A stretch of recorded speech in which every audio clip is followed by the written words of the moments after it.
මාතර දිස්ත්‍රික්කයේ පළාත් පාලන ආයතන 17ක් සඳහා මාතර මහනගර සභාව, වෙලිගම නගර සභාව සහ ප්‍රාදේශීය සභා 15ක් සඳහා අනිද්දා දින පැවැත්වෙන ඡන්ද විමසීම සඳහා දැනට සියලු කටයුතු අවසන් වෙමින් පවතිනවා.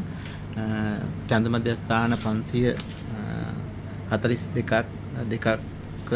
ඡන්ද විමසීමේ කටයුතු සිදු කරන අතර ගණන් කිරීමේ මධ්‍යස්ථාන 222ක් පවත්වන්න යෙදিলা තියෙනවා.